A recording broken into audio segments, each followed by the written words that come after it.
전 세계 여러분, 안녕하십니까? 오늘의 영상을 시청해 주셔서 감사합니다. 조 바이든 대통령의 임기 동안 전 세계의 전쟁 상황은 매우 긴박한 상태로 유지되었습니다. 사람들은 새로운 변화를 기대했지만 조 바이든 대통령은 퇴임 전에 마지막으로 큰 혼란을 야기하려고 하는 것 같습니다. 우크라이나가 러시아 영토를 공격할 수 있는 장거리 무기 사용을 승인한 것이 그 예입니다. 앞서 공화당 후보 도널드 트럼프가 2004년 미국 대통령 선거에서 승리했다는 소식이 전해지자 미국 백악관은 조 바이든 대통령의 퇴임 전 우크라이나에 대한 90억 달러의 안보 지원 계획을 발표했습니다. 미국 정부는 우크라이나가 가능한 한 강력한 위치를 확보하도록 안보 지원을 추진할 계획이라고 합니다. 월드 스트리트 존에 따르면 11월 9일 미국 고위관리의 발언을 인용해 워싱턴은 500개 이상의 미사일을 우크라이나에 신속히 전달할 계획이라고 전했습니다. 이 미사일들은 패트리엇 방어 시스템 및 첨단 지대공 미사일로 구성되어 있으며 우크라이나의 방공 수요를 충족하기 위해 몇 주 안에 도착할 것으로 예상됩니다.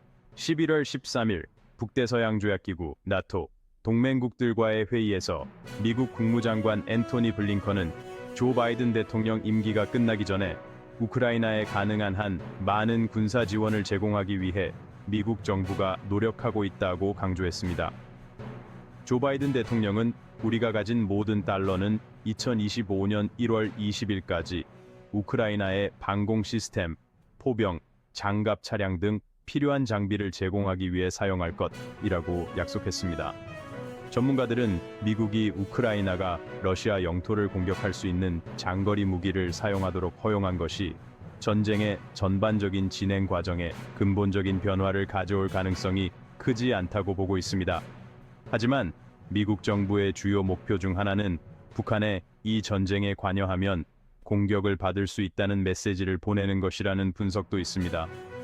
러시아 외무부 대변인 마리아 자하로바는 미국이 우크라이나가 러시아 영토를 장거리 미사일로 공격하도록 허용할 경우 전쟁이 크게 격화될 수 있다고 경고했습니다.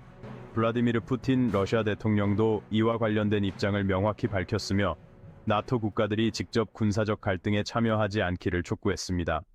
푸틴 대통령은 서방의 정보와 군사 지원 없이는 우크라이나가 장거리 미사일 공격을 실행할 수 없다고 지적했습니다.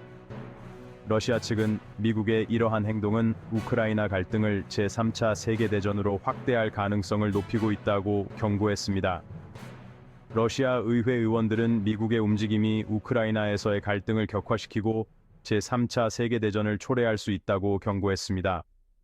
러시아 상원의 국제문제위원회 부위원장 안드레이 클리모프는 서방의 행동이 우크라이나 국가를 완전히 파괴하는 수준으로 갈등을 확대할 것이라고 경고했습니다. 또한 국가두마 외교위원회 의장 러니드 슬루츠키는 미국이 장거리 미사일 사용을 허용함으로써 러시아가 강경한 대응을 할 수밖에 없을 것이라고 언급했습니다. 미국이 제공한 미사일로 러시아의 깊은 지역을 공격하는 것은 갈등을 심각하게 악화시킬 것이라고 말했습니다. 크렘린궁 대변인 드미트리 페스코프는 조 바이든 대통령이 우크라이나가 장거리 미사일로 러시아를 공격하도록 허용했다는 정보가 확인되면 이는 갈등을 크게 고조시키는 중요한 사건이 될 것이라고 말했습니다. 페스코프 대변인은 이런 상황은 미국이 우크라이나 갈등에 개입하는 수준을 새로운 단계로 끌어올리는 것이라고 덧붙였습니다. 한편 러시아 외무부는 미국과 서방 동맹국들에게 우크라이나가 장거리 미사일로 러시아 영토를 공격하는 것은 서방이 직접 갈등에 참여하고 있다는 신호로 간주될 것이라고 경고했습니다. 마리아 자하로바 대변인은 이러한 행동은 갈등의 성격을 완전히 바꾸게 될 것이며 러시아의 대응은 확실하고 적절할 것이라고 강조했습니다. 러시아 국가두마 의장 블라디미르 볼로딘은 만약 우크라이나가 장거리 무기를 사용하여 러시아 영토를 공격한다면 모스크바는 반드시 대응할 것이라고 밝혔습니다. 그는 또한 조 바이든 대통령을 비판하며 미국 대통령은 전 세계를 자신과 함께 혼란 속으로 끌어들이려 하고 있다고 주장했습니다. 이런 일이 발생한다면 러시아는 반드시 대응할 것입니다. 그 방식은 국방부가 결정하겠지만 러시아는 가만히 있지 않을 것입니다. 로이터 통신에 따르면 군사 전문가들은 러시아가 핵실험으로 대응할 가능성을 배제할 수 없다고 분석했습니다. 이러한 행위는 갈등을 극단적으로 고조시키는 계기가 될 수 있습니다. 푸틴 대통령은 서방이 계속 압박할 경우 핵무기를 제외하고 사용할 수 있는 대안이 많지 않다는 점을 강조했습니다.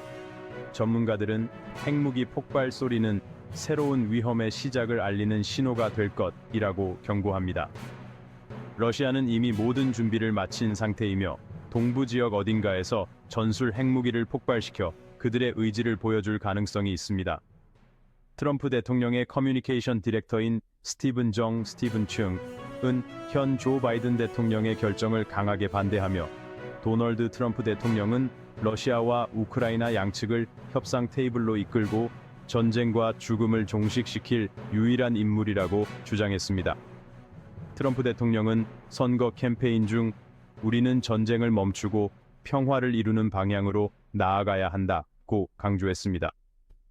그러나 조 바이든 정부가 장거리 무기 사용을 허용했다는 정보에 대해 트럼프 대통령 또는 그의 국가안보팀이 사전에 통보를 받았는지에 대해서는 답변을 거부했습니다.